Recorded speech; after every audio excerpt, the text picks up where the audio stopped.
তুমি যখন ইফতার করবা ও যুবক, রাসূল বলছে ইফতারিটা সময় মতো করে নিবে, দেরি করবে না, যত তাড়াতাড়ি পারবা। আজান দেওয়ার সঙ্গে সঙ্গে যখন বেলা ডুবে যাবে সঙ্গে সঙ্গে তুমি ইফতার করবা। ইফতারিটা বিলম্ব করা যাবে না, আবার আগেও করা যাবে না, পাশেও করা যাবে না। উত্তম হলো সময় মতো ইফতারিটা করতে হবে, জোরে জোরে চিল্লায়া বলা যাবে না মারহাবা। সেহরিটা রাসূল বলছেন সেহরিটা শেষে করবে একদম। রসুলের কথা হলো সেহরি করবে শেষে, কারণ এই যে আমরা দেখি সেহরি শেষ করার পরপরই আপনার মসজিদে আজান পড়ে যাবে, আজানের পরপরই জামাতে দাঁড়িয়ে যাবে। এই জন্য শেষ সময় আপনারা সেহরিটা করবেন শেষ সময়, আর ইফতার করবেন আগে। আমার বাবারা আমার 3 নাম্বার হলো, শুনে নেন বাবারা আমার, 3 নাম্বার গেল। 4 নাম্বার হলো মুসলমান তারাবি পড়বেন। এখন আমার দেশে আর একটা বিপদ, কেন ব্যক্তি তারাবি পড়লে দেখা যায় যেদিন তারাবি পড়তে পারে না ওদিন রোজা রাখে না। এ বাবারা শোনো, রোজার সঙ্গে তারাবির কোনো সম্পর্ক নাই। রোজা হলো ফরজ, তারাবি হলো সুন্নাত। যদি কোনো ব্যক্তি সুন্নাত আমল যদি ছুটে যায় এর জন্য ফরজ কাজা করা যাবে না। তবে রাসূল পাক সাল্লাল্লাহু আলাইহি ওয়াসাল্লাম দিন ভরে রোজা রাখতেন আর রাত ভরে তারাবি পড়তেন। এই সুন্নাত নামাজ দাঁড়ায়া সবের জন্য, নেকির জন্য রাসূল পাক সাল্লাল্লাহু আলাইহি ওয়াসাল্লাম আল্লাহর দরবারে প্রার্থনা করতেন, কাঁদতেন। এই জন্য আমি আপনাদেরকে বলে যাই মুসলমান, সেইবার রোজা রাখবে। যদি কোনো ব্যক্তি তারাবি কোন রকম পড়তে না পারেন অবশ্যই রোজা রাখবেন, রোজার সঙ্গে তারাবির কোনো সম্পর্ক নাই। বলতেছিলাম 2 নাম্বার হলো, 2 নাম্বার হলো তাদের জন্য সবর শ্রেণী করে। 3 নাম্বার হলো পিতা মাতার ঋণ পরিশোধ করা। এই দুনিয়ার মধ্যে বাবা মা যদি ঋণী হয়ে মারা যায়, বাবা মার জন্য আজকে সামনে লাশ নিয়ে মাপ চায়, ক্ষমা চায়। এই কপাল পুরা সন্তান যারা, এরা মা বাবার জন্য দিনাদায়িকের জন্য মাপ চায়।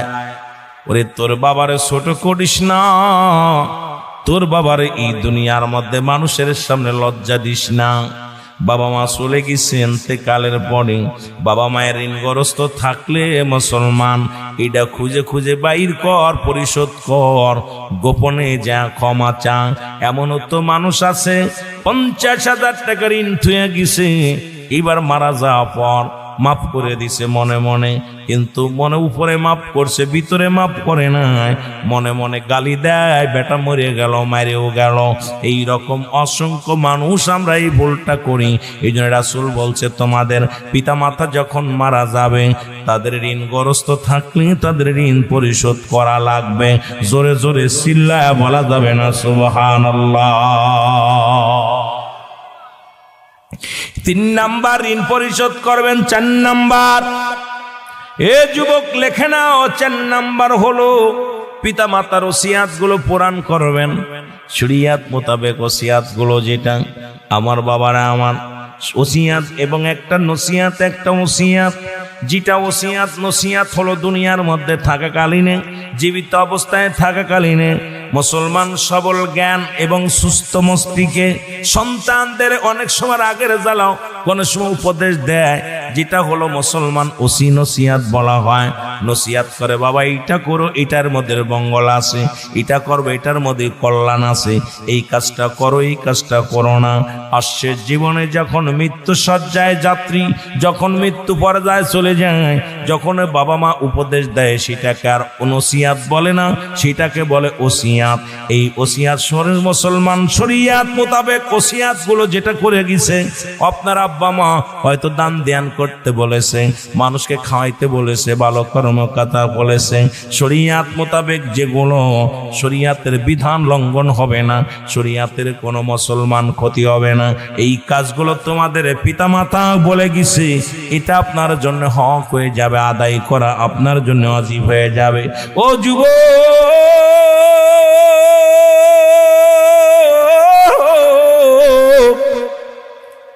আপনাদের কাছে অনুরোধ করে যাবো, এই ওসিয়াতগুলো শরীয়ত মোতাবেক তাদের পালন করতে হবে। আমার নবীজি বলে গেছেন 5 নাম্বার হলো আপনার আব্বা মায়ের আত্মীয় স্বজন যারা আছে তাদের সঙ্গে ভালো ব্যবহার করতে হবে, যোগাযোগ ঠিক রাখা লাগবে। দেখা যায় বাবা মারা যাওয়ার পর বাবার ভাইয়ের সাথে সম্পর্ক ভালো নাই, মা মারা যাওয়ার পর মায়ের বোনের সঙ্গে সম্পর্ক ভালো নয়, মায়ের বান্ধবীদের সঙ্গে সম্পর্ক ভালো নয়, বাবার বন্ধু বান্ধবের সাথে সম্পর্ক ভালো নয়, তোমার আব্বাজান কবরে শুয়ে শান্তির মধ্যে থাকবে। তোমার বাবারে যদি কবরে শান্তিতে রাখতে চাও, মাকে যদি শান্তিতে রাখতে চাও, এই দুনিয়ার মধ্যে যুবক ভালো করে মুখস্থ করো, লিখে নাও। তোর মুসলমান 5 নাম্বার হলো আপনার আত্মীয়, মায়ের আত্মীয়, বাবার আত্মীয় স্বজন যারা আছে তাদের সঙ্গে সুন্দর ব্যবহার, সৎ ব্যবহার, ভালো ব্যবহার, যোগাযোগ রাখতে হবে। মুসলমান শুনে নাও, 6 নাম্বার হলো আব্বা মায়ের আত্মীয় স্বজন যারা আছে তাদেরকে সাহায্য সহযোগিতা করতে হবে। জোরে বলে যাবে না মারহাবা। রাসূল বলছে এই জন্য 6 নাম্বার হলো তোমার বাবা মায়ের আত্মীয় স্বজন যারা আছে তাদেরকে সাহায্য সহযোগিতা করা লাগবে। জোরে বলো আল্লাহু আকবার। সাধ্য মতো আপনি যেটুকু পারেন, যতটুকু পারেন, যদি নাও পারেন মাথায় হাত বুলাইয়া দেন, যা ডাকতে বলেন আদর করে ডাক দেন ভাতিজা, আদর করে ডাক দেন ভাই, আদর করে ডাক দেন খালা আম্মা, ফুপু আম্মা। কারণ আব্বা মায়ের আত্মীয় স্বজন যারা আছে তাদের রাসূল বলছে তাদেরকে কি করতে হবে? তাদের সাহায্য সহযোগিতা করতে হবে। যদি তুমি সাহায্য সহযোগিতা করো তাহলে রব্বুল আলামিন খুশি হয়ে যাবে তোমার উপরে। কারণ তোমার বাবা মা খুশি হয়ে যাবে, ওই কবরটার ভিতরে আসানে থাকবে, সন্তান পৃথিবীর মধ্যে কামিয়াব হবে। এই জন্য আমার যুবক বন্ধুরা যারা আছো, একটা অনুরোধ করে যাব, তোমরা তোমাদের পিতা মাতার আত্মীয় স্বজনের সঙ্গে ভালো ব্যবহার করবা, সাহায্য সহযোগিতা করবা, এই সাহায্যের হাতটা বাড়ায়া দিবা যতদূর পারবা।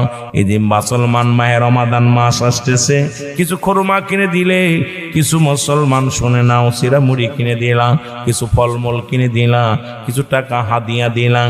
কারণ এই সময় আর পাবে না। আব্বা মা বেশি যদি খুশি করতে চাও, আব্বা মার উপরে তোমার আব্বা মা তোমার উপরে যদি রাজি খুশি করতে চাও, তাহলে তোমার বাবার আত্মীয় স্বজন, মায়ের আত্মীয় স্বজনের সাহায্য সহযোগিতা করো। জোরে জোরে চিল্লায়া বলা যাবে না আল্লাহু আকবার। ও যুবক, দিলের কান্দে লাগা শোনো, 7 নাম্বার হলো মুসলমান শোনো, সর্বশেষ 7 নাম্বার হলো আব্বা মার কবরটা জিয়ারত করতে হবে, বেশি বেশি করে জিয়ারত করা লাগবে। জোরে বলেন মারহাবা। আর একটু জোরে বলেন আল্লাহু আকবার। আব্বা মা যাদের দুনিয়া থেকে বিদায় হয়ে গেছে, ও মুসলমান শুনেন না, নবীজি বলছেন তোমরা বেশি বেশি করে আব্বা মার কবরটা জিয়ারত করবা। সময় পেলে 5 ওয়াক্ত নামাজের ইবাদতে জিয়ারতে দাঁড়ায়া যাবা। সময় যদি পাও তোমরা বেশি বেশি করে মুসলমান, আজকে ফজরে কে কে জিয়ারত করেছেন একটু হাত তুলে দেখান। কে কে আব্বা মার কবরটা জিয়ারত করেছেন? কেউ যাই নাই। আরে কপাল পুরা সন্তানের আব্বা মা যারা শুয়ে আছে কবরে, আসরে গেছেন, কে কে আসরে জিয়ারত করছেন? ওয়াজ দিয়ে লাভ হলো কি বাবা? এখন একটা সন্তান তার বাবার পাশে দাঁড়ান নাই, মার পাশে দাঁড়ান নাই। যে দেশে গেলে মানুষের বিচার হয়, যে দেশে গেলে মানুষের হিসাব হয়, সেই দেশে আব্বা মা শুয়ে আছে, সেই আব্বা মার জন্য দোয়া করার সময় পান নাই, সেই আব্বা মার জন্য জিয়ারত করার সময় পান নাই। রাসূল বলছে তোমাদের পিতা মাতা, ওই বাবা মা দুজন উভয় বেশি বেশি করে বাবা মার কবরের পাশে যাবা, জিয়ারত করবা, দাঁড়ায়া দোয়া করবা, আল্লাহর দরবারে হাত উঠায়া বলো রব্বানা জালামনা আনফুসানা ওয়া ইল্লাম তাগফির লানা ওয়া তারহামনা লানাকুনান্না মিনাল খাসিরিন। রব্বিরহামহুমা কামা রব্বায়ানি সগীরা। জোরে জোরে চিল্লায় বলা যাবে না আল্লাহু আকবার। কোন হালাতে আব্বা মা আছে, কোন হালাতে মা আছে, কোন হালাতে বাবা আছে। তবে বলতে পারেন হুজুর বাপ মার কবরের পাশে কিতা কর্ম শোনেন। বাবা মার কবরের পাশে সালাম দিবেন, আসসালামু আলাইকুম ইহালাল কবর। ওই দাঁড়ায়া আস্তাগফিরুল্লাহ 7 বার পড়েন, আস্তাগফিরুল্লাহ রাব্বি মিন কুল্লি জামবি ওয়া আতুবু ইলাইহি লা হাওলা ওয়ালা কুওয়াতা ইল্লা বিল্লাহ। মুসলমান সূরা ফাতিহা একবার পড়বেন, আলহামদুলিল্লাহ সূরা আলহামদুলিল্লাহি রাব্বিল আলামিন আর রহমানির রহিম মালিকি ইয়াউমিদ্দিন ইয়্যাকা না'বুদু ওয়া ইয়্যাকা নাস্তাঈন ইহদিনাস সিরাতাল মুস্তাকিম সিরাতাল লাযীনা আন'আমতা আলাইহিম গায়রিল মাগদুবি আলাইহিম ওয়ালাদ-দাল্লিন। এটা 2 বার পড়বেন মুসলমান, 2 বার 3 বার পড়বেন। একবার যদি কোনো ব্যক্তি সূরা ফাতিহা একবার পড়ে 15 পারা কোরআন শরীফের সব তার আমলনামায় লেখা হয়ে যায়। এবার মুসলমান 3 বার, একবার সূরা ইখলাস পড়বেন, বিসমিল্লাহির রহমানির রহিম আল্লাহু আল্লাহু আহাদ আল্লাহুস সামাদ লাম ইয়ালিদ ওয়া লাম ইউলাদ ওয়া লাম ইয়াকুল লাহু কুফুয়ান আহাদ। এই সূরাটা যদি কোনো ব্যক্তি একবার তেলাওয়াত করে তার আমলনামায় 10 পারা কোরআন শরীফের সব লেখা হয়। এবার মুসলমান 2 বার 3 বার পড়লে খতম। আপনি 10 বার পড়বেন সূরা ইখলাস, 10 বার পড়বেন, এরপরে দুরূদ শরীফ যেটা পারেন সেটা পড়বেন। দুরূদ শরীফ পড়লে নবীজি খুশি হয়ে যায়। যেটা পারবেন সবচেয়ে যেটা পারবেন সেই দুরূদটাই পড়বেন। তবে আল্লাহুম্মা সাল্লি আলা সাইয়্যিদিনা মাওলানা মুহাম্মদ ওয়া আলা আলি সাইয়্যিদিনা মাওলানা মুহাম্মদ। কতদূর আল্লাহুম্মা সাল্লি আলা মুহাম্মাদিন ওয়াসিলাতি ইলাইকা ওয়া আলিহি ওয়াসাল্লিম। সর্বপ্রথম আপনি তওবা করে খুশি করলেন আমার আল্লাহ রে, তওবাকারীকে ভালোবাসে আমার আল্লাহ, তওবাকারীকে পছন্দ করে আমার আল্লাহ। ও মুসলমান, আগেই বলেছি কিয়ামত পর্যন্ত তওবার দরজা খোলা থাকবে মুসলমান বাবারা আমার। কিন্তু আমার নবী আর কোন নবী আসবে না। এই তওবা করবেন বেশি বেশি করে।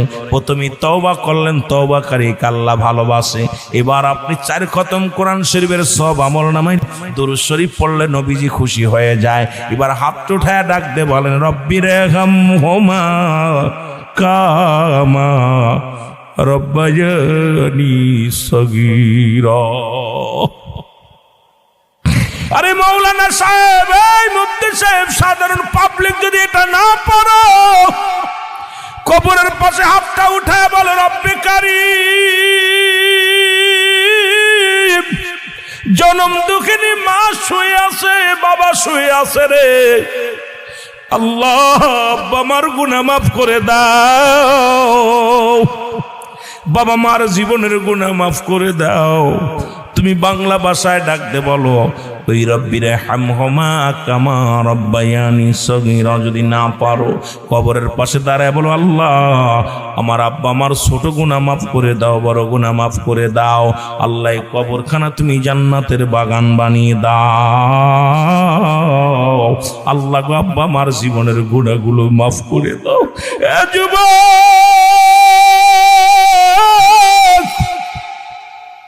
যে কতগুলো বলি, সর্বশেষ 7 নাম্বার হলো এই আব্বা মার কবরটা জিয়ারত করা লাগবে। বাজান রে একটু দেরি অনুরোধ করে তো আপনাদেরকে অনুরোধ করে যায়, যারা বাড়ি থাকেন পারলে 5 বার যাবেন আব্বা মার কবরের পাশে। যারা বাড়ি থাকেন না, ব্যবসা বাণিজ্য করেন, আপনারা সকালবেলা ফজরের নামাজটা পড়ে আব্বা মার কবরের পাশে দাঁড়ায়া যাবেন। যদি মুসলমান আসরে দাঁড়ায়া যাবেন, যদি সময় না পান ঈশান নামাজটা পড়ে রাত্র যখন নির্জন হয়ে যাবে তখন আল্লাহর দরবারে ফরিয়াদ করবেন, আব্বা মার কবরের পাশে একটা সালাম দিবেন, আসসালামু আলাইকুম আলাল কবর। এই কবরের পাশে দাঁড়াইয়া পাক কালাম ফাতিহা শরীফ পড়ে রব্বি কারীমের দরবারে আল্লাহ বলে ডাক দিবেন। জোরে জোরে চিল্লায়া বলা যাবে না মারহাবা। এ তো গেল ইন্তেকালের পরে 7টা হক, জীবিত থাকতে 7টা হক আব্বা মার। যাদের আব্বা মা জীবিত আছে হাত দুটি তুলে দেখাও, জোরে জোরে বলো আল্লাহু আকবার। যাদের আব্বা মা জীবিত আছে তারা হাতটা উঠান। নারায়ে তাকবীর, নারায়ে রিসালাত। বড় ভাগ্যবান আপনারা যাদের আব্বা মা বেঁচে আছে রে। আমি মনে করি গুনাহ মাপের একটা সুযোগ পাইলাম। পিতা মাতার না পারমানি সন্তানের গুনাহ কোনোদিন মাফ হয় না। তিন শ্রেণী মানুষের দোয়া কবুল হয় না। তার মধ্যে এক নাম্বার হলো পিতামাতার নাফরমানি সন্তান, দুই নাম্বার হলো মুসলমান, শুনে নাও, এতিমের মাল ভক্ষণকারী, তিন নাম্বার হলো হিংসুটে মানুষ। এই তিন শ্রেণী মানুষের দোয়া আল্লাহ কবুল করে না। আজকে আমাদের মাঝে অনেক আছেন এতিমের মাল ভক্ষণ করেন, এতিমকে ঠগান। আরে আজকে যাদের আব্বা মা জীবিত আছে, আজকে শেষ করে বাড়িতে যাইয়ে মায়ের পায়ের মধ্যে পড়ে যাবেন, মাকে ডাকতে বলবে জনম দুঃখিনী মা, মা গো, আমার চলার পথে বলার পথে যদি ভুল করি মাগো মাফ করে দিও। যারে একবার সালাম দিলে একটা কবুল হজের সব লেখা হয়, যার দিকে মায়ের নজরে তাকাইলে একটা কবুল হজের সব হয়। যাদের আব্বা বেঁচে আছে, বাড়ি যা মা বাবার পায়ে পা জড়ায় ধরবা, পায়ের মধ্যে পড়ে কানবা, মা ও আমার আব্বা জান, আমারে মাফ করে দেন, আমি যদি ভুল করে থাকি ক্ষমা করে দাও। পিতা মাতার নাফরমানি সন্তানের জীবনের সমস্ত ইবাদত আল্লাহ বরবাদ করে দিবে, তাদের আমল সমূহ বরবাদ করে দিবে, তাদের যাকাত সমূহ বরবাদ করে দিবে, তাদের দান ধ্যান সব বরবাদ করে দিবে। কারণ এই পিতা মাতা যতক্ষণ পর্যন্ত রাজি খুশি থাকবে না কোনো সন্তানের উপরে, আমার বাবারা, আমার বন্ধুরা, আমার দিলের কান্ডা লাগা শুনে নাও, মা তুমি নামাজে দাঁড়াইছো, বাবা তুমি জামাতে দাঁড়াইছো, মা তোমাকে ডাক দিছে, বাবা তোমাকে ডাক দিছে, তুই তোমার নফল নামাজ সুন্নাত নামাজ হয় সঙ্গে সঙ্গে ছেড়ে দাও, আগে তোমার মায়ের ডাকে সাড়া দাও, বাবার ডাকে সাড়া দাও, দ্বিতীয়বার যেন মার ডাক দেয়া না লাগে রে। ও যুবক, ডাক দিছে রুহুল আমিন, দ্বিতীয়বার যেন ডাকা না লাগে, ডাক দিছে রুহুল আমিন, তৃতীয়বার যেন না ডাক দেওয়া লাগে। একমাত্র ফরজ নামাজ ব্যতীত সুন্নাত নফল যত নামাজে দাঁড়াক না কেন সব ছেড়ে দিয়ে আগে মার ডাকে সাড়া নিতে হবে, বাবার ডাকে সাড়া নিতে হবে। যদি বাবা মায়ের বাধ্য সন্তান হতে চাও, মা বাবার পদতলে নেশার হয়ে যাও। জোরে বলেন ঠিক কি না? নামাজে দাঁড়াইছেন, নফল নামাজ, বাবা ডাক দিছে, মা ডাক, ছেড়ে দাও, প্রয়োজন নাই, আগে ডাক নাও, মামা গো, ও মা, দৌড়ে পায়ের করে চলে আসো, সামনে চলে আসো, মা বাবার সামনে হাজির হয়ে যাও। রাসূলের ঘোষণা, এই পিতা মাতা জীবিত থাকতে মোট 7টা হক। এক নাম্বারে সর্বপ্রথম হলো তাদের মর্যাদা, সবচেয়ে বেশি মর্যাদা তাদের দিতে হবে রে মুসলমান। মর্যাদার আসন পৃথিবীর মধ্যে আল্লাহর পরে হলো আব্বা মার। কোথায় এমপি, কোথায় মন্ত্রী দেখার সময় নাই, কারণ আপনার আমার মা বাবা আমার মাথার তাজ, আপনার মাথার তাজ, আপনার কলিজা, আপনার হৃৎপিণ্ড, তাদেরকে মহব্বত করবেন। এক নাম্বার তাদের মর্যাদা, ও মুসলমান, তাদের মর্যাদা দিতে হবে। এমন মর্যাদা পৃথিবীর মধ্যে আল্লাহ আল্লাহ রাসূলের পরে আব্বা মার মর্যাদা। এই সারা পৃথিবী একদিকে, আমার আব্বা মা একদিকে, পৃথিবী চাই না মাকে চাই, বাবাকে চায়, জোরে জোরে চিল্লায় বলা যাবে না মারহাবা। 2 নাম্বার হলো মুসলমান, শুনে নাও, এইগুলো ভালো করে লিখে নাও, ভালো করে লিখে নাও। 2 নাম্বার হলো তাদের কথা মেনে চলতে হবে, তাদেরকে বিপরীত যাওয়া যাবে না। আব্বা মা যখন আপনার মুসলমান, শুনে নেন, বাবা মা ডাইনে যাইতে বলে বামে যাওয়ার অধিকার নাই। বাবা মা যখন যে হুকুম দেয়, হুকুমগুলো তালিম করতে হবে। এই জন্য পিতা মাতা দুনিয়ার মধ্যে তাদের কথা মেনে চলতে হবে। 3 নাম্বার তাদেরকে সুখে শান্তিতে রাখতে হবে। এই পৃথিবীর মধ্যে বাবা মা কি কাজ করলে সুখ হয়, কি কাজ করলে শান্তি পায়, এইগুলো আপনাকে জানতে হবে, বুঝতে হবে। তাদেরকে সুখে শান্তিতে রাখতে হবে মুসলমান। আজকে আপনি খেয়ে থাকেন আর না খেয়ে থাকেন, কোনো বাবা মা কিন্তু আপনার কাছে খাইতে চায় না, পড়তে চায় না। তাদের সুখে শান্তিতে রাখতে বলছে রাসূল, বলছে তোমাদের পিতা মাতার সুখে রাখবা, শান্তিতে রাখবা। মুসলমান শুনে নাও, এর মুসলমান 4 নাম্বার তাদের প্রয়োজনীয়তা পূরণ করা লাগবে। জোরে জোরে চিল্লায় বল আল্লাহু আকবার।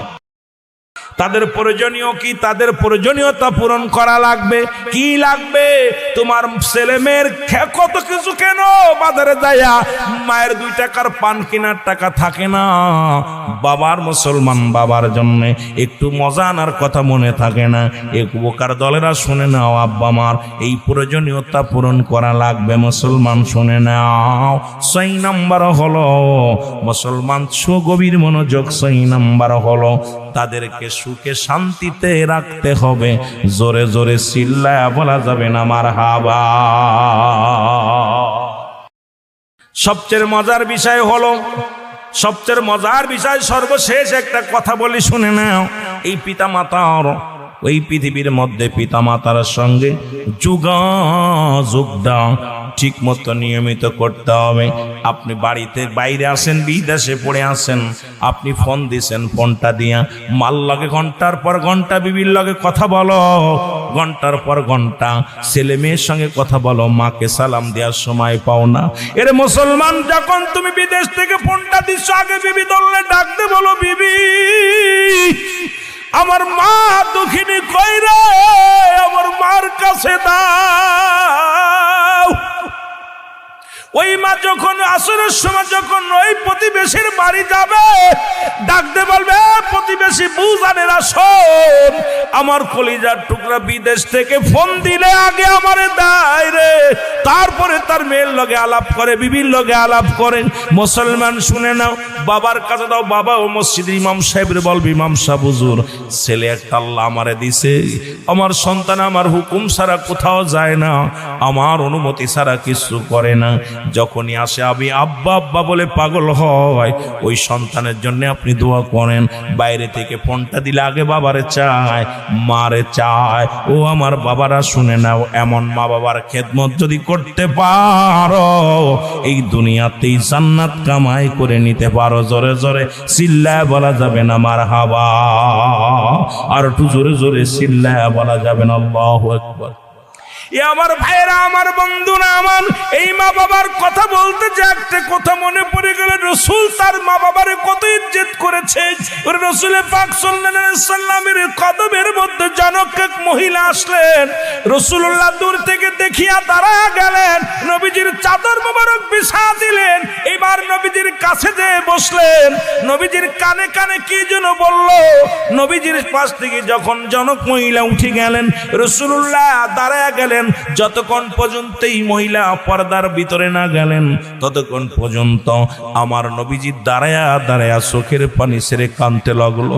সাহাবীরা বলে, ইয়া রাসূলুল্লাহ, ইয়া হাবিবাল্লাহ, এই জনক মহিলা কে গো, যার সম্মানে আপনি দাঁড়াইলেন, যার সম্মানে আপনার গাড়ির রুমালখানা বিছায়া দিলেন, ইয়া রাসূলুল্লাহ, ইয়া হাবিবাল্লাহ, আপনার কানে কানে কি যেন বলল, আপনার উরুতের উপর হাত দিয়ে উঠলো, ইয়া রাসূলুল্লাহ, ইনি কে গো? আমার নবী চোখের পানি ছেড়ে ডাকতে বলে, সাহাবীরা রে, ইনি আর কেউ নয় রে, ইনি হলো আমার দুধমা হালিমাতুস সাদিয়া। আমার নবী যদি তার দুধমাকে এত সম্মান করতে পারে, আর আমরা সন্তানের মাকে পিটায় ঘর থেকে বাইর করে দিই, মার খাবার জোটে না, বাবার খাবার জোটে না। তুমি যত বড় আলেম হও না কেন, যতবার তুমি হজ করো, যতই তুমি কোরবানি দাও, তোমার আব্বা মা তোমার উপরে রাজি নয়, জীবনের সব কিছু বরবাদ, সব কিছু বরবাদ হয়ে যাবে। জোরে জোরে চিল্লায় বলা যাবে না আল্লাহু আকবার। আমার উম্মতের জন্য কল্যাণ শুরু, রসুলের জিন্দেগিটা উম্মতের জন্য বড় কল্যাণ। সেই নবীর কথাগুলো শোনো গো। আমি যাইতেছিলাম কোন দিকে, আবার কোন দিকে মরণী বেদা লইয়া যাইব, লস হইব আপনাদেরকে। নবী কয়, দুনিয়ার মধ্যে আমি আগমন করলাম, এই নবী ঘোষণা করছে প্রতিটা সন্তানের প্রতি 14টা হক রয়েছে রে। ও যুবক, রাসূলুল্লাহ বলেন, হায়াতি খায়রুল লাকুম, আমার হায়াতের জিন্দেগিটা আমার উম্মতের জন্য কল্যাণ শুরু। কারণ আমি নবী আমার উম্মতের সঙ্গে চলাফেরা করলাম, উম্মতের সঙ্গে কথাবার্তা বললাম, উম্মতের সঙ্গে মুসলমান কেমনে জীবন যাপন করতে হয় সব কিছু আমি করলাম। আমার উম্মতেরা রে, এই জন্য আমি নবী আগমন করলাম তোমাদের জন্য বড় ধন্য, তোমাদের জন্য বড় কল্যাণকারক। নবী বলেন আমি দুনিয়া থেকে বিদায় নিলাম, অফাতি খয়রুন লাকুম, নবী আমার উম্মতিরা রে, আমার ওফাতটা আমার উম্মতের জন্য কল্যাণ স্বরূপ, কারণ দুনিয়া থেকে বিদায় নিলাম। অমামায়াতি খয়রুন লাকুম, নবী উম্মতিরা রে, আমি নবী দুনিয়া থেকে বিদায় হয়ে গেলাম, এটা আমার উম্মতের জন্য কল্যাণ স্বরূপ। জোরে জোরে চিল্লায় বলা যাবে না মারহাবা। এই জন্য বললাম, নবীজি এসে গিয়ে বললেন, আজকে যাদের আব্বা মা দুনিয়ার মধ্যে নাই, যাদের আব্বা মা দুনিয়া থেকে চলে গেছেন, যেগুলো আপনারা বসেছেন আজকে মাহফিলে, একটু হাতটা উঠায় দেখাই দেন, কার কার জনম দুঃখিনী মা বাবা দুনিয়ার মধ্যে নাই? রব্বে কারিম একটু হাতটা উঠায় দেখাই দেন। আল্লাহু আকবার। যতগুলো মানুষ আসছেন অধিকাংশ মানুষের মা বাবা নাই। বলতেছিলাম 14টা হক। এক নাম্বারই হলো আজকে যে পোস্টারের মধ্যে লেখা আছে, রে যুবক, সকল কবরবাসীর মাগফিরাত কামনায়। এ মুসলমান, এক নাম্বারে হলো পিতা মাতার জন্য মাগফিরাত কামনা করা লাগবে। মারহাবা বলেন। আর একটু জোরে। আব্বা মা যখন দুনিয়া থেকে বিদায় হয়ে যায়, 7টা হক ভালো করে লিখে নিবেন, কাজে লাগে। দুনিয়ার মধ্যে জীবিত থাকতে 7টা হক, মোট 14টা হক আদায় করছেন। কিরা কিরা একটু বুকে হাত দিয়ে বলতে পারবেন না? হুজুর এটা তো জানতামই না। কি কি হক? এক নম্বরে হলো তাদের জন্য মাগফিরাত কামনা করবেন, সদা সর্বদাই বাবা মায়ের জন্য মাগফিরাত কামনা করবেন। 2 নম্বর হলো বাবা মার জন্য সবর শ্রেণী করবেন। এই দুনিয়া থেকে যাদের আব্বা মা চলে গেছে, দুনিয়ার মাসের বিদায় হয়ে গেছে গো, আব্বা মার দুনিয়ার মধ্যে তো না, আল্লাহ তাদের ওসিলায় দুনিয়ার মধ্যে আমাকে দুনিয়ার মধ্যে আনলা গো। আজকে যাদের আব্বা নাই মা নাই, রাসূল বলে সাহাবীরা রে, তোমরা কে কবুল হজের সব পাইতে চাও? সাহাবীরা বলে হুজুর কে বা না চায়? নবী বললেন শোনো সাহাবীরা শোনো, তোমরা বাড়িতে যায় যারা দেখবা তোমার আব্বা মার মুখের দিকে মায়ের নজরে তাকাইবা, একবার তাকানোর সঙ্গে সঙ্গে একটা করে কবুল হজের সব তোমার আমল নামায় লেখা হবে। আব্বা মারে যে সালাম দিবা, আসসালামু আলাইকুম মা, আসসালামু আলাইকুম বাবা, তোমার আমল নামায় একটা করে কবুল হজের সব লেখা হয়ে যাবে। সাহাবীরা বলে ইয়া রাসূলুল্লাহ, এই কাজটা যদি আমরা একাধিকবার করি? নবীজি বললেন যতবার তুমি করবে, যতবার তোমার মায়ের মুখের দিকে তাকাইবা, যতবার তোমার বাবার মুখের দিকে তাকাইবা, একটা করে কবুল হজের সব লেখা হয়ে যাবে। জোরে বলা যাবে না মারহাবা। আব্বা মা ডাকলে মুখটা খামলিম হয়ে যায়। ও যুবক, এই দক্ষিণ গাজীপুরের যুবকেরা শোনো, দিলের কান্ডা লাগা শোনো গো। এই দুনিয়ার মধ্যে পিতা মাতা এত বড় নিয়ামত আমরা বুঝি নাই। আমার রাসূল যখন বললেন সাহাবীদের চোখে পানি, সাহাবীরা কান্দে। আমার নবী বলে সাহাবীরা রে তোমরা কেন কান্দো? বলে ইয়া রাসূলুল্লাহ, ইয়া হাবিবাল্লাহ, আজকে কান্দি কারণ এই আমলটা যদি আগে শুনতাম। আজ 1 মাস হয়ে গেল আব্বা জান মারা গেছে, 15 দিন হয়ে গেল মা দুনিয়া থেকে বিদায় হয়ে গেছে, 1 সপ্তাহ হয়ে গেল আব্বা মা দুজনে বিদায় হয়ে গেছে। এই দুনিয়ার মধ্যে আমাদের বাবা মা নাই রে। আমার নবীজি ডাক দে বলে সাহাবীরা রে, তোমরাই বুঝিয়াছি, আরে এই দুনিয়ার মধ্যে আমি নবীর মা নাই, এই দুনিয়ার মধ্যে আমার বাবা নাই, আমার মতো এতিম কেউ নাই, আমার মতো এতিম কেউ নাই। আমার আল্লাহ ডাক দি কয় জিবরিল তাড়াতাড়ি যা, আমার হাবিবকে যা বল, যাদের আব্বা নাই মা নাই তারা যেন আমি রব্বি কারিমের দরবারে বলে রব্বির রাহমহুমা কামা রব্বায়ানি সগীরা। আমাকে মাহফিল কর্তৃপক্ষ বলেছে একটু হুজুর আব্বা আমার কথা বলবেন, বাকিটা আলোচনা আমরা আস্তে আস্তে যাই। রসুল বলছে তোমাদের পিতামাতা যখন বুড়া হয়ে যায়, বাবা মা যখন বুড়া হয়ে যাবে, খবরদার টু শব্দ করবি না, বাবা মারে কষ্ট দিবি না। কারণ বুড়া মানুষ আর গোড়া মানুষের স্বভাব এক। গোড়া মানুষ যেমন বিরক্ত করে, বুড়া বয়সেও মানুষ বলে এমনি বিরক্ত করে। আপনার সন্তান আপনাকে বিরক্ত করে, হাজার কষ্ট দেয়, হাজারো জ্বালাতন করে, একবারও তাদের ধমক দেন না, একবারও কষ্ট পান না। তদ্রুপ যখন বাবা মা বুড়া হয়ে যাবে, এই বাবা মা মুসলমান শুনে নাও, এই বাবা মা যখন বুড়া হয়ে যাবে তদ্রুপ ব্যবহার করবে। এই বাবা মার প্রতি বিরক্ত হওয়া যাবে না, তাদের কথায় কষ্ট পাওয়া যাবে না, জোরে জোরে চিল্লায় বলা যাবে না আল্লাহু আকবার। এই বাবা মার প্রতি 14টা হক এই দুনিয়ার মধ্যে কয়টা? আজকে কবরবাসীদের স্মরণে মাহফিল, মাগফিরাত কামনাতের মাহফিল। খুব খেয়াল করো যুবকের, আমরা আস্তে আস্তে আলোচনায় যাই। কার জীবনের শেষ মাহফিল, কার জীবনের শেষ রাত? পৃথিবীর মধ্যে আসার একটা সিরিয়াল আছে, যার কোনো সিরিয়াল নাই। দেখা যায় বাবা জিন্দা, সন্তান দুনিয়ার মধ্যে নাই। সন্তান জিন্দা, বাবা দুনিয়ার মধ্যে নেই।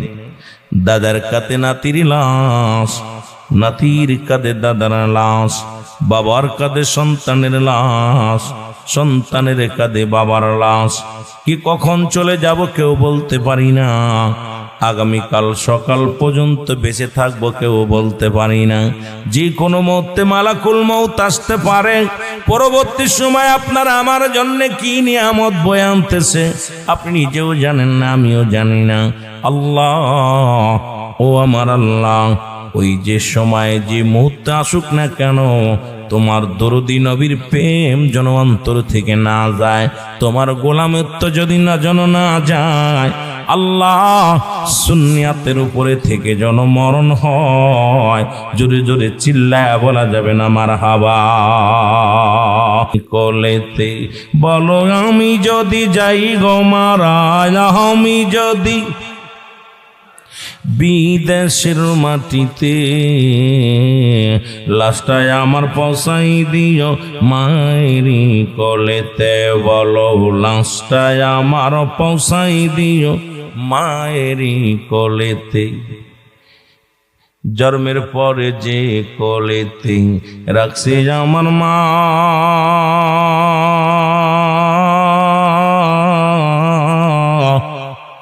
সেই দুঃখিনী মার না দেখায়া আমার দাফন দিও না, আমায় কাফন দিও না।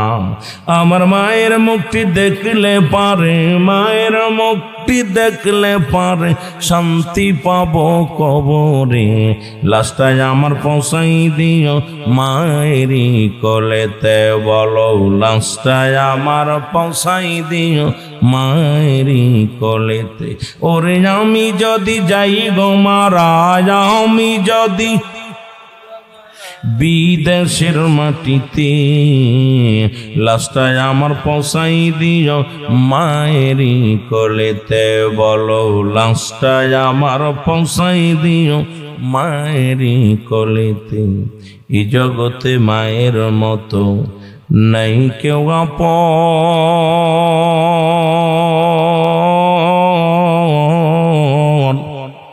সেই মা বাবারে না দেখায়া তোরা দিস না রে দাফন, আমার দিস না রে কাফন। এই জগতে মায়ের মতো নাই কেউ আপন।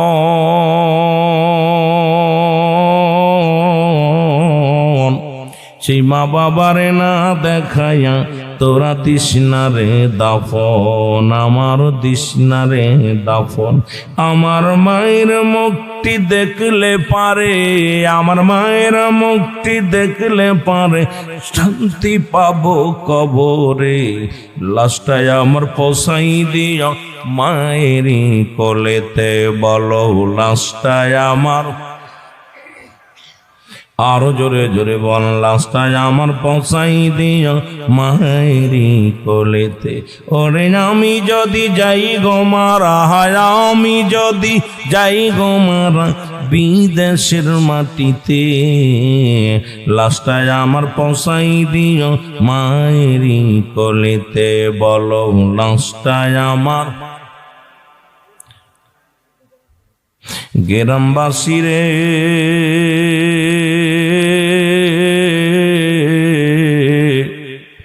ও মহল্লাবাসী রে, একটা দাবি করি তোমাদের কাছে।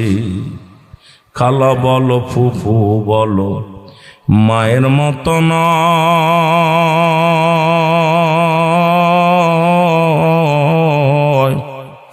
চাচা বলো খালু বলো বাবার মতো নয়, তোমার বাবার মতো নয়। ও মা থাকবে যথায় ধরায় বেঁচে, ও বাবা থাকবে যতদিন ধরায় বেঁচে, কাঁদবে সন্তানের আশায়। হস্ত তুলে করবে দোয়া মাফ করো আল্লাহ গো, হস্ত তুলে করবে দোয়া মাফ করো আল্লাহ। ওরে আমি যদি যাই গো মারা, আমি যদি বিদেশের মাটিতে, লাশটায় আমার পৌঁছাই দিও মায়েরই কোলেতে, বলো লাশ।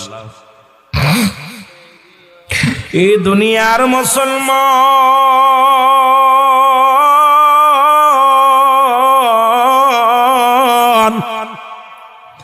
একটু মহব্বতের সঙ্গে দুরূদ শরীফ পড়েন আল্লাহুম্মা।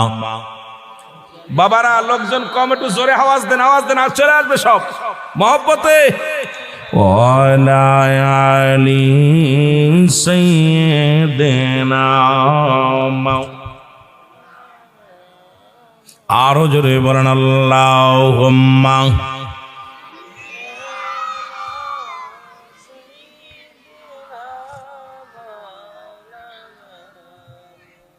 দুরূদ নিয়ে কোনো ঝামেলা আছে? আস্তে, দুরূদ নিয়ে কোনো ঝামেলা আছে? দুরূদের বিষয়ে অসংখ্য আলোচনা আমি করেছি, যদিও আজকে আলোচনা যাব না। রাসূলুল্লাহর উপরে একবার দুরূদ পড়লে 10টা গুনাহ মাফ হয়ে যায়। রাসূলুল্লাহর উপরে একবার দুরূদ পড়লে 10টা নেকি আমলনামায় লেখা হয়। রাসূলুল্লাহর উপরে একবার দুরূদ পড়লে 10টা পুরস্কার ইয়াউমুল কিয়ামতের ময়দানে আল্লাহ দান করবে। জোরে বলেন না সুবহান। রাসূলুল্লাহর উপরে দুরূদ পড়লে আল্লাহ খুশি হয়। কি খুশি হয়? আরো জোরে বলেন কে? আল্লাহ খুশি হয়। নবীর উপরে দুরূদ পড়লে ফেরেশতারা খুশি হয়। রাসূলুল্লাহর উপরে দুরূদ পড়লে স্বয়ং নবীজি নিজেই খুশি হয়। জোরে বলেন না সুবহানাল্লাহ।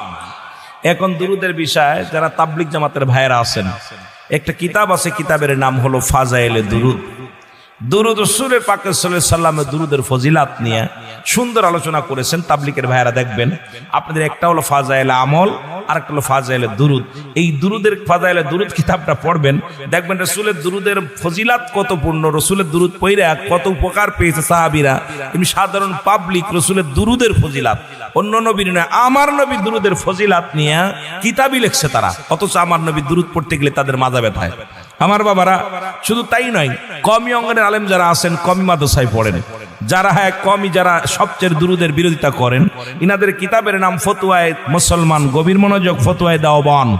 এই কিতাবের মধ্যে লেখক হলো আল্লামা মুফতি শফিক আহমেদের লেখা, যিনি লিখলেন এই কিতাবের মধ্যে 2য় খণ্ড 24 নম্বর পৃষ্ঠা, রাসূলের উপরে দুরূদ ও সালাম পাঠ করা জীবনে একবার ফরজ, একাধিকবার পড়া সুন্নাত, যতবার পড়বেন মুস্তাহাব আমল। জোরে বলেন না সুবহানাল্লাহ। আর একটু জোরে বলেন। যেহেতু আমি লোকজন কম বিলে আমিও আস্তে আস্তে বাংলার কথা বলতেছি, ধীরে ধীরে যে আগাইতে চেয়েছিলাম, কিন্তু আপনাদের অবস্থা দেখা মনে হচ্ছে আপনারা মনে হয় রোজা আছেন। বিশেষ করে যেটা বলতেছিলাম খেয়াল করবেন।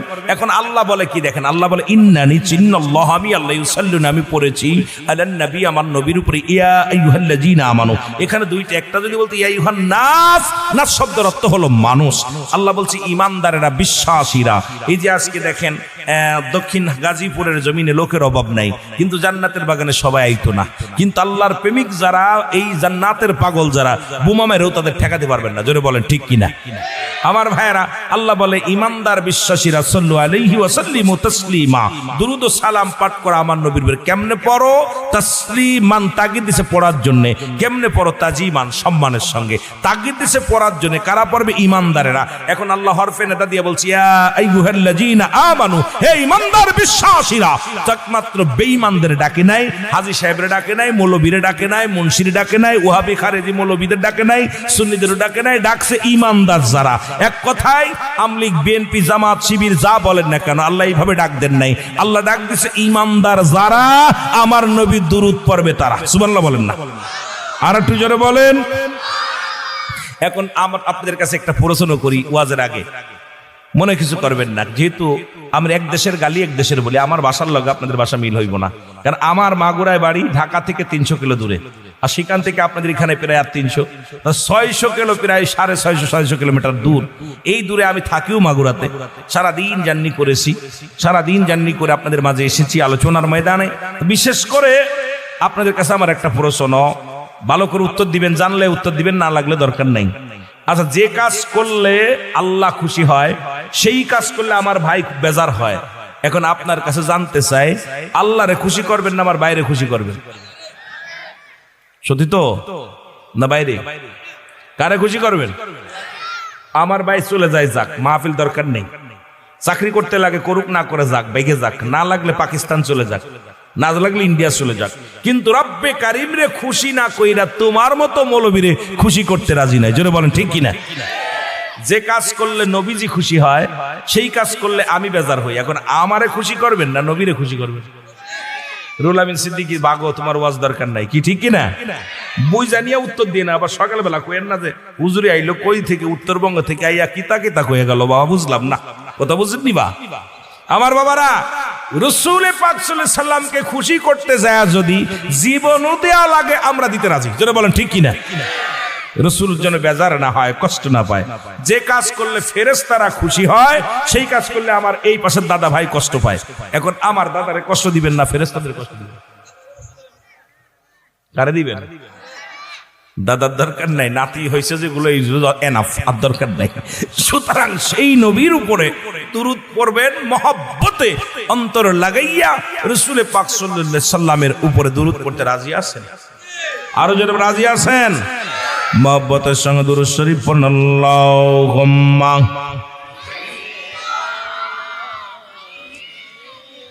লোকজনের আলোচনার স্পিরিট বাড়ে।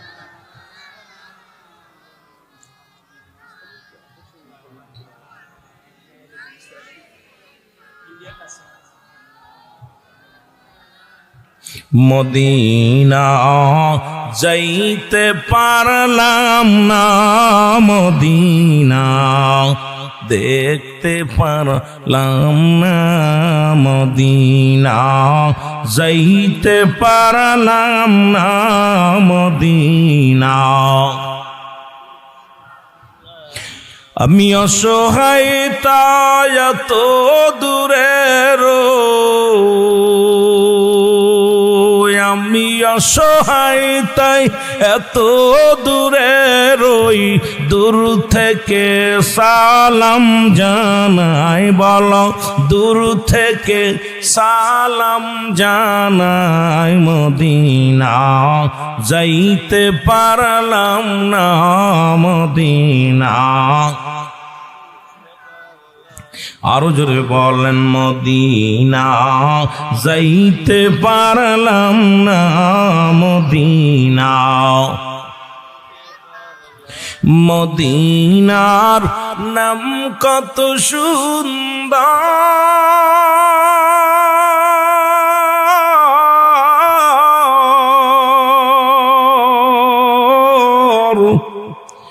মদিনা কের সে অন্তর,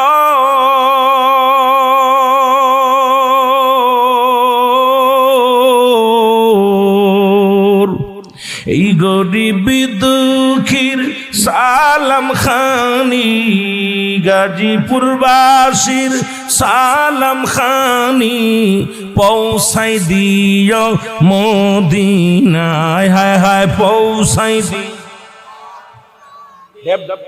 আওয়াজটা বাড়াই দিন। মদিনা যাইতে পারলাম না, মদিনা। এ দুনিয়ার মুসলমান শুনে নাও, এই নবীর প্রেম ভালোবাসা যার অন্তরে যতটুক তার ঈমান বলতে ততটুক। নবীর প্রেম ভালোবাসা যার অন্তরে নাই তার ঈমান বলতে কিচ্ছু নাই, সরাসর বেঈমান। নবী কয় হায়াতি খায়রুল লাকুম, আমার হায়াতের জিন্দেগিটা। জোরে বলেন রব্বির গামগমা কামা রব্বায়ানি সগীরা। ওরে আমি যদি যাই গো মারা, আমি যদি বিদেশের মাটিতে, লাশটায় আমার পৌঁছাই দিও মায়ের কোলেতে। বলো লাশটায় আমার পৌঁছাই দিও। আরো জোরে জোরে চিল্লায় বলেন লাশটায় আমার পৌঁছাই দিও মায়ের কোলেতে। ওরে আমি যদি যাই গো মারা, আমি যদি বিদেশের মাটিতে, লাশটায় আমার পৌঁছাই দিও মায়ের কোলেতে। বলো লাশটায় আমার পৌঁছাই দিও। গ্রামবাসী রে আমি বলি তোমারে, ও মহল্লাবাসী রে একটা দাবি তোমাদের কাছে, আমার একটা দাবি তোমাদের কাছে। এই জগতে আপন বলতে কে জানাছে, সেই জনম দুঃখিনী মাকে জন যাইও না ভুলে, তোমরা যাইও না ভুলে। এই জগতে আপন বলতে কে বাজার আছে, ওরে জনম দুঃখিনী মা বাবারে যাইও না বলে, তোমরা যাইও না বলে। আরে দুঃখিনী মা কাঁদবে সদাই, অগ দুঃখিনী মা কাঁদবে সদাই সন্তানের লাগিয়া যে, সেই মা বাবারে না দেখায়া দিশিনারে দাফন। আমার মা বাবারে না দেখায়া দিশনারে দাফন। ওরে আমি যদি যাই গো মারা, আমি যদি যাই গো মারা বিদেশের মাটিতে, লাশটায় আমার পৌঁছাই দিও মায়েরই কোলেতে। বলো লাশটায় আমার। এ দুনিয়ার মুসলমান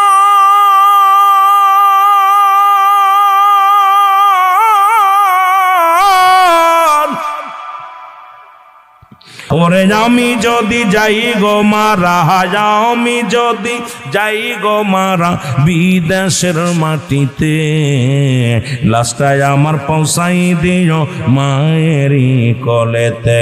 বলো লাশটায় আমার পৌঁছাই দিও মায়েরই কোলেতে। ওরে আমি যদি যাই গো মারা, আমি যদি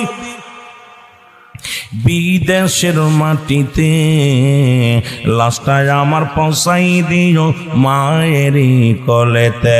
বলো লাশটায় আমার পৌঁছাই দিও মায়েরই কোলেতে। ও গ্রামবাসী রে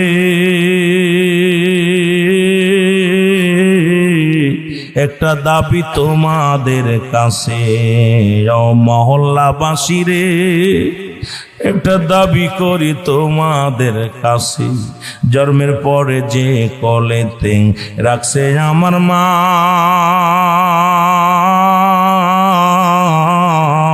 সেই মারে না দেখাইয়া আমায় দাফন দিও না, আমায় কাফন দিও না। আমার মায়ের মুখটি দেখলে পারে, আমার মায়ের মুখটি দেখলে পারে শান্তি পাবো কবরে। লাশটায় আমার পৌঁছাই দিও মায়েরই কলেতে, বলো লাশটায় আমার পৌঁছাই দিও মায়েরই কলেতে। ওরে আমি যদি যাই গো মারা, আমি যদি যাই গো মারা বিদেশের মাটিতে, লাশটায় আমার পৌঁছাই দিও মায়েরই কলেতে, বলো লাশটায় আমার। এ দুনিয়ার মুসলমান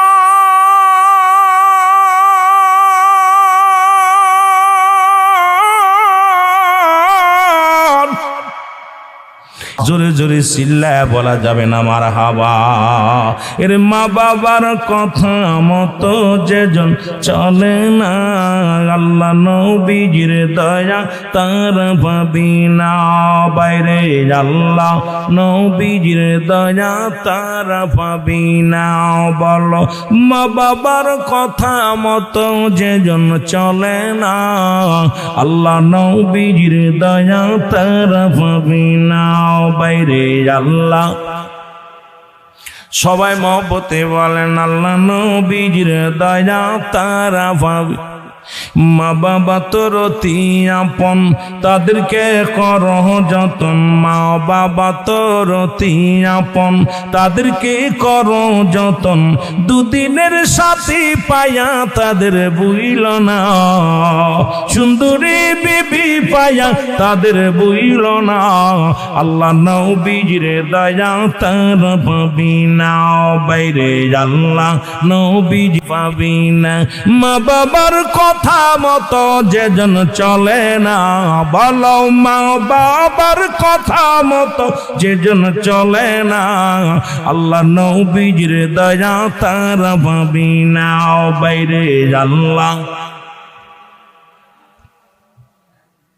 এ যুবক দিলের কান্ডা লাগা শোনো, জোরে বলেন না মারহাবা, আর একটু জোরে বলেন মারহাবা।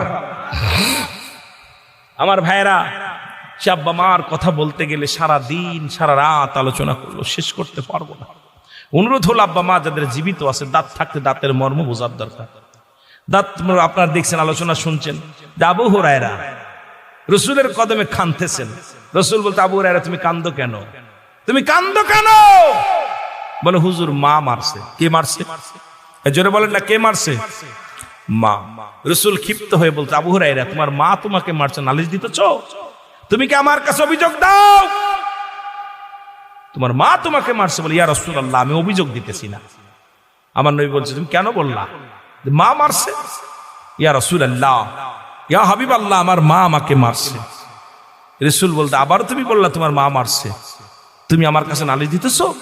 হুজুর নালিশ দিতেছি না, আমি জানি আমার নবী রাহমাতাল লিল আলামিন, দোয়া করলে বিফলে যাবে না। কারণ আমি চাই হুজুর আমার মার জন্য একটু দোয়া করেন, আমার মা যেন আমি যে পথে আসছে এই পথের দিকে যেন রওনা হয়।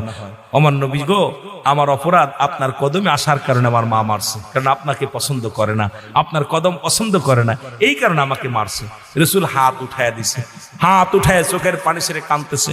পিছন মুসলমান আবু হুরায়রা এত জোরে দোষ শুরু করছে, একদম পাগলের মতো দোষ। সাহাবীরা কয় দেখি এত ভদ্র মানুষ, এত ভালো মানুষ, দৌড়াই কেন? পিছন থেকে টেনে ধরছে, জামা ছিঁড়ে গেছে আবু হুরায়রার। আবু হুরায়রার জামা টান দিছে, পিছন থেকে পাঞ্জাবি ছিঁড়ে গেছে। দৌড়াইতেছে আর দৌড়াইতেছে, আর দৌড়ায় যায় কয় যে দেখি আমার মার কাছে আমার রাসূলুল্লাহ দোয়া আগে যায় না আমি আগে যাই? জোরে বলেন না সুবহানাল্লাহ। রাসূল তো দোয়া করতেছে দেখি আমি আগে যে পৌঁছায় নাকি আমার মার কাছে দোয়াটা আগে পৌঁছায়? সুবহানাল্লাহ বলেন না। কিন্তু আপনাদের কষ্ট হচ্ছে রে ভাই, আওয়াজ দেন না সুবহানাল্লাহ।